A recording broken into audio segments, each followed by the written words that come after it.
Eh, Kak Iman, ini ada lagi pertanyaan ini. Ya.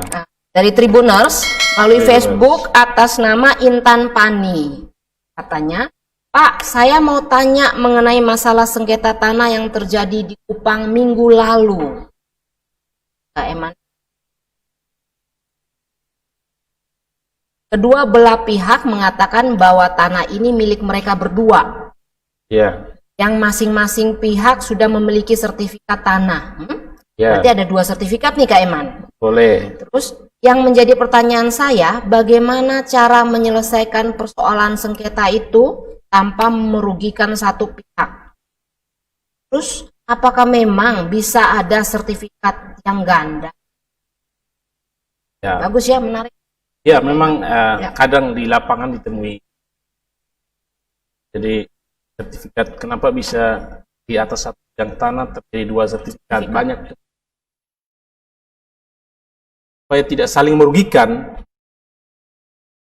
ya duduk bersama, selesaikan dulu secara musyawarah mufakat. Ya, win-win solution.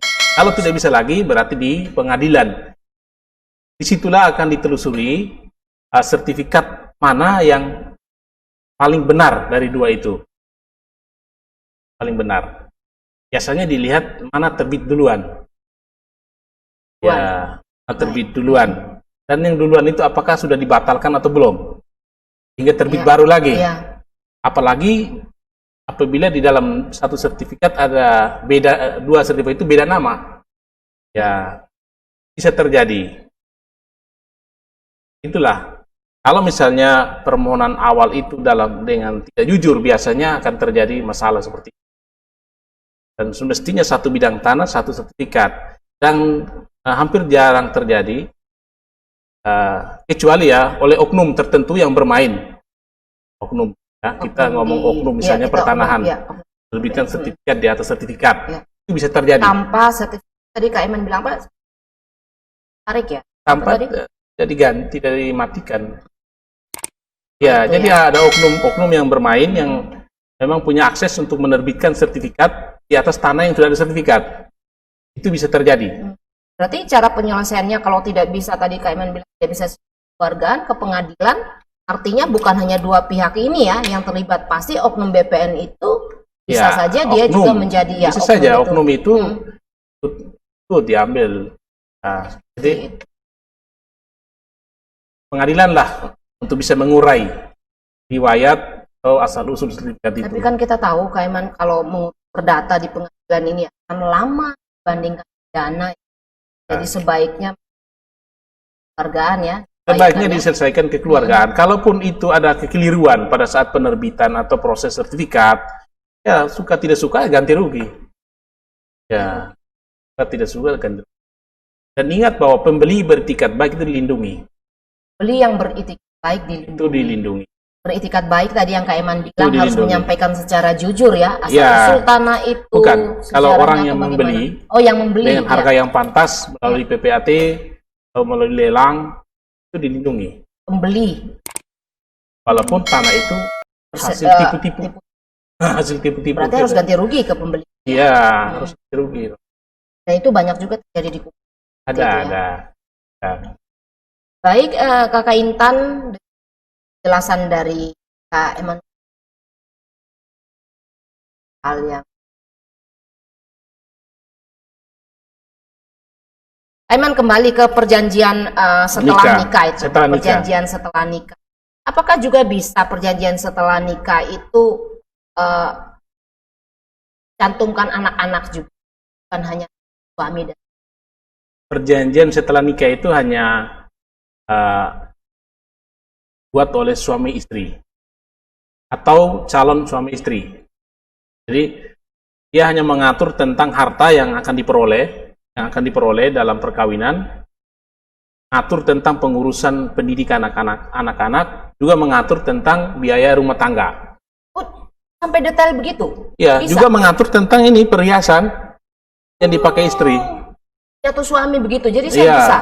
Maksudnya contoh konkretnya seperti apa? Contoh misalnya saya mau beli jam. Misalnya mau beli jam, misalnya terus lalu kemudian istrinya beli jam ya. Iya. Jam atau gelang mahal. Iya. itu kalau diperjanjikan bahwa sepanjang ditunjukkan bukti pembelian itu atas nama si istri, itu dia punya.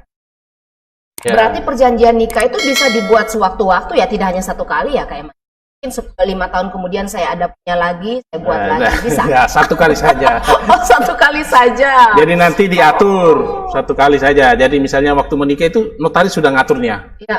Pak notaris sudah mengaturnya. Misalnya tentang pendidikan anak itu menjadi tanggung jawab suami. Mesti atau nanti kesepakatan mereka? Wajib. Oh, wajib. Kepala keluarga. Suami. Kepala keluarga. Berarti ada juga berarti aturan perjanjian nikah itu tidak semau-maunya yang Tidak, sudah ini. ada yang mengatur. Sudah ada aturan. Ada format. Bisa dijelaskan berarti formatnya. Ya, jadi itu misalnya pendidikan keluarga. pendidikan anak pendidikan itu menjadi anak. tanggung jawab si suami. Iya. Karena kita sudah pisah harta loh. Saya punya gaji, saya punya pendapatan, ini punya saya. Istri punya, itu punya istri. Mau diapakan terserah. Saya tidak. Pendidikan anak. Pendidikan anak itu menjadi tanggung jawab suami. Lalu urusan rumah tangga misalnya beli beras, beli gula, beli Gitu. apa-apa peralatan itu menjadi tanggung jawab suami. Sepertinya Lalu kaum laki-laki terbeban dengan perjanjian kawin ini. iya, memang siapa suruh jadi laki-laki kalau gitu. Baik, berarti mengurus dalam keluarga, makan, minum, beras, apa undang-undang memerintahkan itu tanggung jawab suami. Itu tanggung jawab Apalagi. suami sebagai kepala keluarga. Lalu kalau istri ya misalnya alat dapur. Oh, alat dapur di undang-undang bawa istri. Ya itu memang istri yang mengelola kan. Itu tidak mungkin iya. suami masuk dapur lalu mengelola. Lalu Iya, perhiasan-perhiasan. Ya kalau memang suami punya jam, istri punya itu sepanjang ada bukti Dibuktikan tadi bahwa Kak Iman ini bilang. betul dibeli oleh suami, suami punya, istri. Lalu kemudian dalam perjalanan ternyata suami atau si istri dapat warisan. Ya, kan biasa ada dapat warisan. Ya, Benar. itu punya istri. Lalu kemudian si istri dapat hadiah, misalnya undian dapat mobil. Iya. Punya Kita punya istri. Dia mau jual mau apa, itu Urusannya suami dia. tidak boleh. Dan ketika dalam perjalanan, misalnya mereka berpisah atau salah satunya meninggal dunia, berarti dari hal-hal itu kembali ke keluarga dan suami atau bagaimana? Atau anak? Itu menjadi warisan. Suami ya tetap suami. Ahli waris juga. Waris status ya tetap suami. Harta saja yang diatur. Oh ya, harta Iya. saja, tapi statusnya tetap ke Tetap suami. suami istri. Saya pikir mungkin bisa ke anak Tidak. atau ke keluarga dari yang meninggal, ahli tidak ya? warisan tetap Pada seperti suami. apa adanya. Hanya mengatur soal harta. Harta yang diperoleh dalam perkawinan. Kalau yang didapat dalam perkawinan. Utang yang dibuat istri, itu tanggung jawab istri. Ya, Ya, buat suami tanggung jawab suami. Itu Tribuners, para Jadi warga kalau kota ada Kupang. tribuners merasa, wah ini rupanya karakter si istri atau si suami seperti ini, saya harus buat, silakan datang kepada notaris, sampaikan maksudnya, tapi harus disetujui dua belah pihak. Kalau suaminya tidak mau atau istri tidak mau buat, ya tidak bisa. Pihak lain Nah, hanya suami yang istri. bersangkutan, ya. Berarti saksinya hanya Saksi dari notaris, Oh. pegawai Gitu, notaris. Dan ketika terjadi sesuatu dan hari tetap ahli warisnya yang Suami dan ditinggalkan. anak-anak.